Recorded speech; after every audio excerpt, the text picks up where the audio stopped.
It's very, very kind of you. Now, can you all hear me okay? Okay, good, because I can't hear myself because of my deaf left ear, but I will give it a go. Hey, listen, ka nui te me kia koutou, kia ora, good afternoon, everybody. It is wonderful to be here. Can I just say thank you so much for all of your support. It is fantastic to be back here in Hamilton. Tama Potaka reminds us every single day that this is the city of the future, and it is great to be with you all here as we celebrate capital of the future. That's what we call mission creep, my friend. But it is great to be here at the CNI conference again. And before I begin, can I just take some time to acknowledge some outstanding members of our team? And first of all, I just want to acknowledge our amazing, our incredible president of this party, Sylvia Wood. Give her a big round of applause. Because I can't imagine anybody else that we would want leading us going into the 90th year of the National Party. And I had a great privilege of meeting Neville over lunch. He's clocking up 94 years, although we determined that his average age we all thought around the table was 72. And he tells me he's been a member since 1961. So, and has met every National Party Prime Minister. But can I say also a big shout out to our Northern Regional Chair, Susan Bater. Thank you for your passion, thank you for your dedication to our party. And on behalf of all of us here, can I say to Sylvia and Susan and all of our board and all of our officials, thank you for the work you do in the party and in the region and across the whole of the country.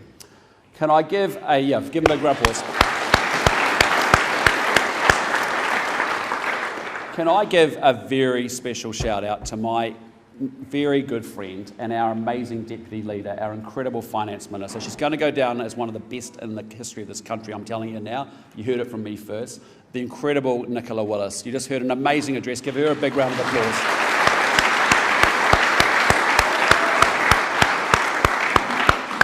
Nicola and I came together back in the late 2021 and we've been on this incredible ride together, and it's just such a great partnership that we have, and I so enjoy working with us in the way that we do so closely. It's so important and so good to have you here.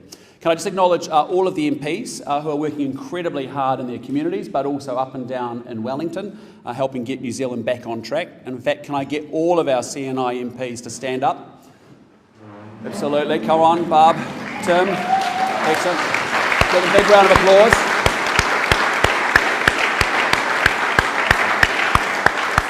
And I just want all of you in the room to look at those individuals, because I want every single one of those members back in our team after the election. And I'm telling you why. Yep. Because if we want a better future for New Zealand, these are the people that you want at the helm, making the tough choices and guiding this country through the challenges and the opportunities that we have in the years ahead. So thank you very much, team, for everything you're doing in your communities in Wellington and as part of our National Party team. And finally, most importantly, can I acknowledge all of you, our electorate executives, our members, our supporters, our volunteers, and certainly our greatest cheerleaders. It's going to be a great session this afternoon when you get time with Simeon Brown, who's our awesome campaign chair. He's doing an incredible job as Minister of Health as well. I know he and his team are going to put you through their paces this afternoon as we get battle ready for the election on November the 7th. Because we are certainly going to ask a lot of you over the next few months, because New Zealand needs a strong national party in order to secure and build a more secure future for this country. And look, I know the last few years have been incredibly difficult for New Zealand. You know, we have faced shock after shock after shock. And just think about it. We've gone through COVID, we've gone through high inflation and a recession, we've gone through extreme weather events, we've had Trump's tariffs, and now we've got a fuel crisis in the Middle East as well. And I know that it can all feel pretty tiring and feel very overwhelming, because it just feels like we're getting back up on our foils and another wave comes along and knocks us down again. And when you're a small trading nation like New Zealand, you actually feel that twice as hard. But I have to level with you, as I did through the course of the last week, and when I said the world is genuinely changing. We are at an inflection point in our history where we're shifting from a world that's been ordered by rules to increasingly a world that's ordered by power. And as I said, countries are now moving from working together under international law to much more transactional relationships without those shared rules in place. And in that setting, what happens is the stronger nations do as they please, and smaller countries have to adjust. And so you see it with flagrant breaches of national sovereignty. Think about Russia's illegal invasion of Ukraine, which illustrates that changing order that we're seeing out there in the world. And there are forces in global politics that none of us can fully control, but the call to all of us is to control what we can control. And that is how prepared we are, how resilient we are, and how well we stick together. Because in a much more volatile world, we've got to focus on controlling what we can control. And that starts here at home. It starts by strengthening our collective national security so we make a stronger and more secure New Zealand here at home. And that's how we navigate a more volatile and uncertain world. Now, I think in many ways we're already responding to that challenge, although my call in the last week is that we have to step up again and go through a period of nation building to make New Zealand stronger and more secure. But we're working harder to develop our own domestic energy independence and security. By ending the offshore oil and gas ban that was enacted by Labour, the Greens and Yes New Zealand First, by clearing away a jungle of red tape to enable a boom in renewable energy that we're now experiencing, through fast track, through RMA reform and a range of other regulatory changes. We're investing more in our defence force, allowing us to support both our own national security but also the resilience of the wider region that we're part of called the Indo-Pacific. And we're building out, right from day one, a bigger lattice work of new trade arrangements and relationships, which in turn provides New Zealand and our businesses and our business community with more opportunities to actually go out and export into the world in more markets in a more volatile and uncertain world. Just take the work of Todd McClay and the work that he's done on the Indian FTA. They said we couldn't do it, and yet we did. And I want to give Todd a big round of applause.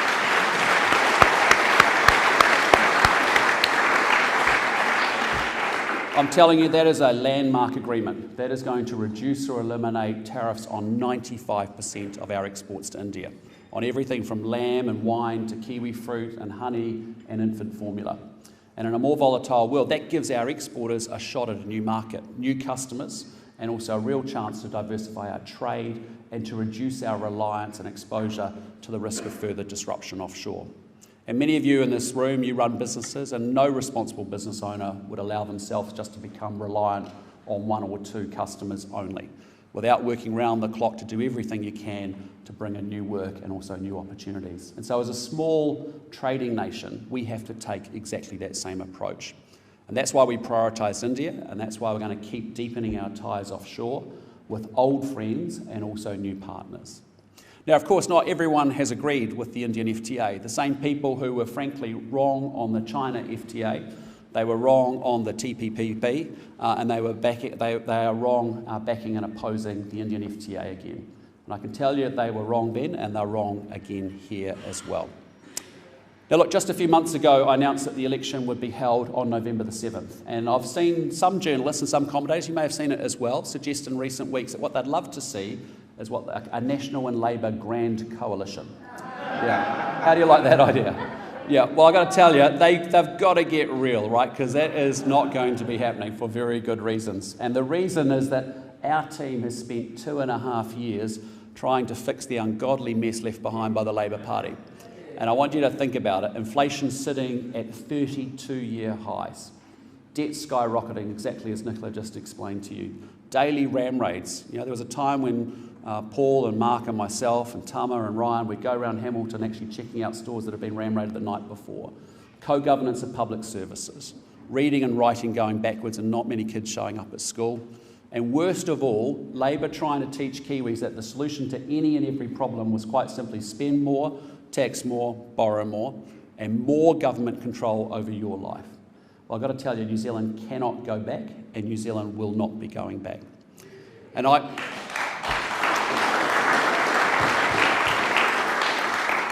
I know everyone here that's in this room came to fight for the values that each of us believe in.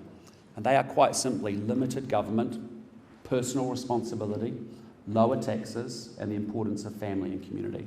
They're your values, they're my values, and they're National's values. And we are the party that backs Kiwis getting up for early morning shifts at the milking shed. Now, we are the party for mums and dads that are on that school run. We are the party for the next generation, for a world-leading education and the best possible start in life. And even if that means the odd teenager is grizzling about the loss of their mobile phones in class, we'll deal with that because we actually believe in them, we care about them, we love them and want them to have a better future. But we're the party that backs all Kiwis who are willing to put in some effort, and that whether that be the seasoned business owner or the teenager applying for their first job. So in the weeks and months ahead, as we start to lay out our party platform and our policies for this year's election, you can expect to see our party values on full display, with policies that don't shy away from the tough decisions, but actually are designed to empower Kiwis to be able to get ahead. And the message that we need to send out to all Kiwis over the next 6 months is pretty simple. And it's quite simply, if you want a stronger economy and a government focused on helping you get ahead, it's easy. Party, vote, national. And if you want lower taxes and balanced books and a smaller government, party, vote, national. And if you want a more secure New Zealand with a government that cracks down on criminals and builds the defence force we need for a modern world, then you've got to party, vote, national.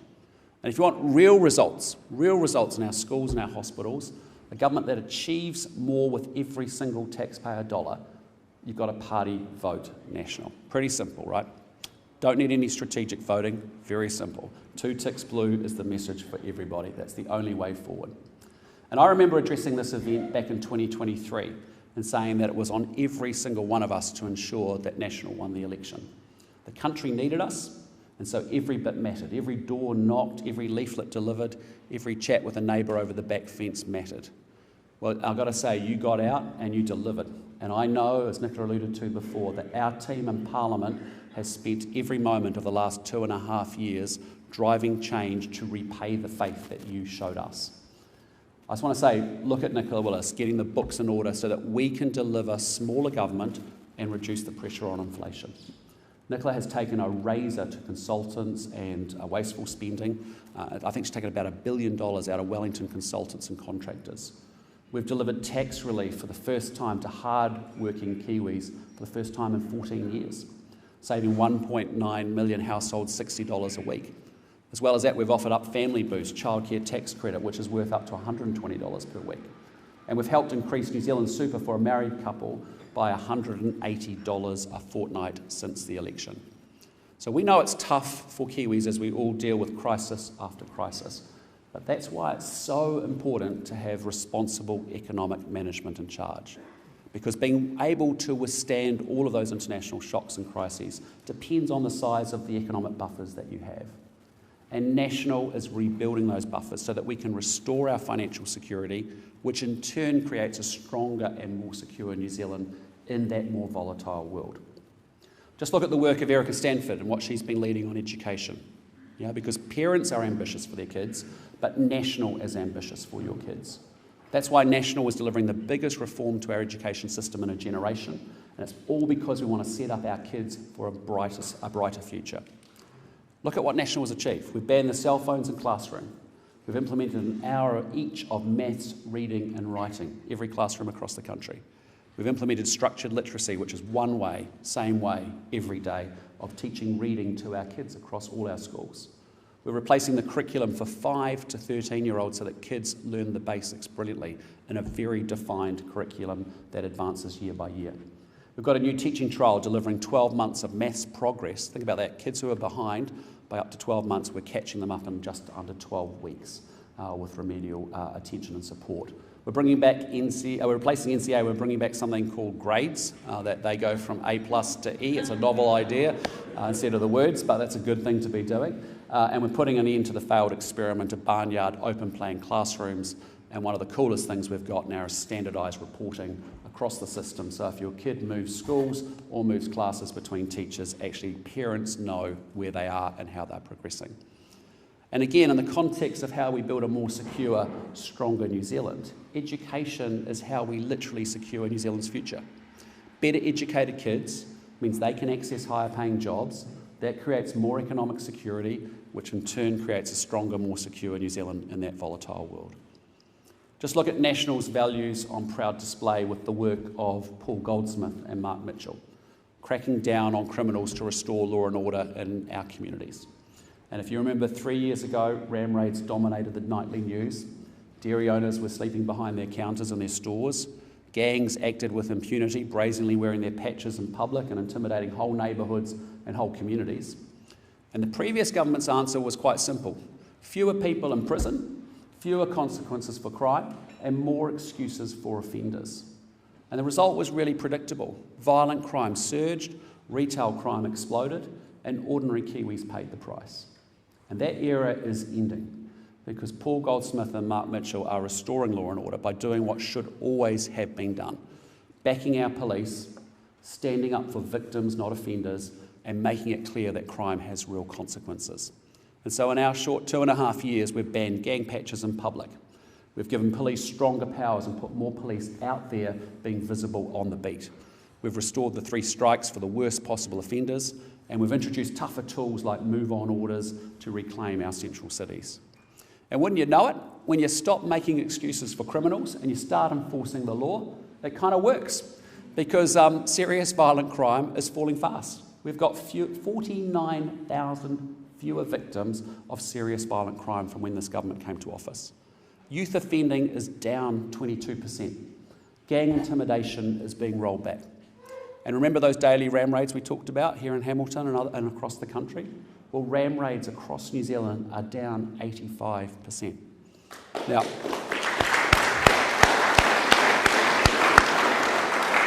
I have to tell you, they're just not abstract numbers or statistics. When you think about it, that is fewer shop fronts smashed up, that is fewer traumatised workers coming to your workplace, and that's fewer families living in fear as a consequence of those common sense actions and plans that we've put in place around restoring law and order. And restoring consequences for crime is not about being tough just for the sake of it. It's about actually backing our police who put themselves in harm's way, and it's about always standing on the side of victims, not offenders. And again, it's about building a safer New Zealand to support greater social cohesion, which in turn creates a stronger and more secure New Zealand. However, there's always more that we can do. And too often we continue to see our criminal justice system prioritise the interests of an offender over the rights of the victim, and particularly in instances of sexual violence and violence against women.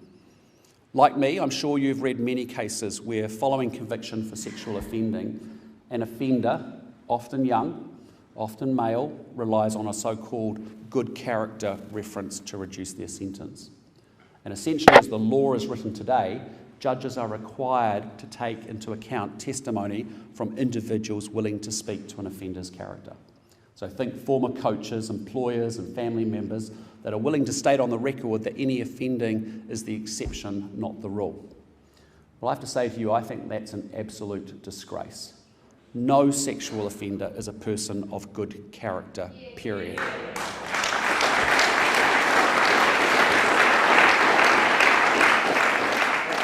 And no victim should have to sit in a courtroom and hear how that individual who robbed them of their dignity deserves a discount at sentencing, all because of a statement from a former running coach or a school principal.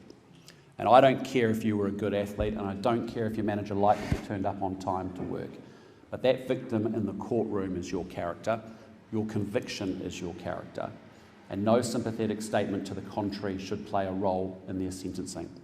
So today, I'm announcing that if elected, National is going to abolish sentencing discounts for good character assessments for all sexual offenders.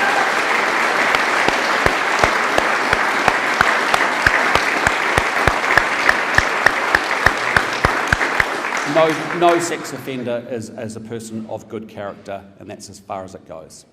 This builds on our previous work, as you think about it, to limit the discounts that judges are able to apply at sentencing to 40%.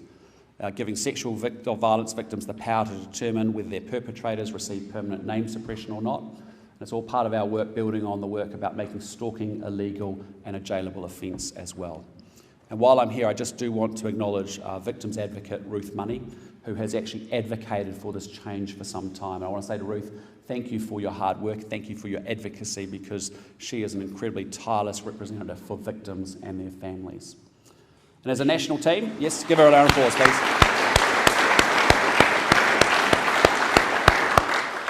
So as a national team, we're proud of our record on law and order. There's always more for us to do, and we're really going to work hard to make this new law a reality as quickly as possible.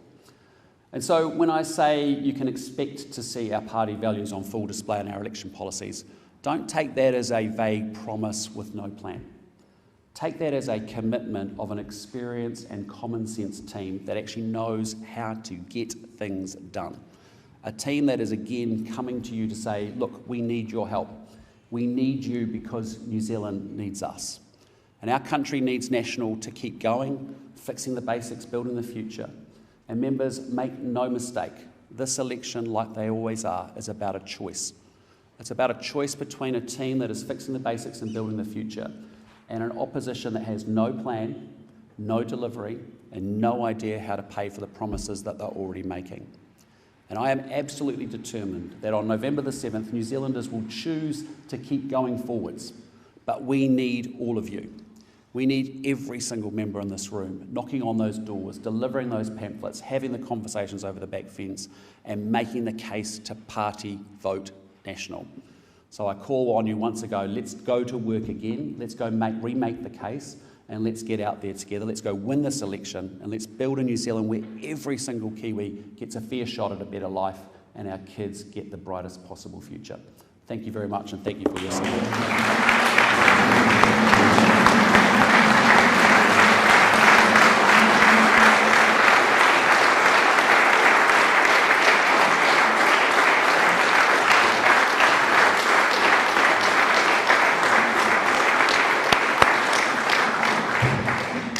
How good was that speech, everyone? It was great. Thank you, Christopher, for leading our party. You do an incredible job, and we are all standing behind you here in the CNI, so thank you. Can we put your hands together again for Christopher? Thank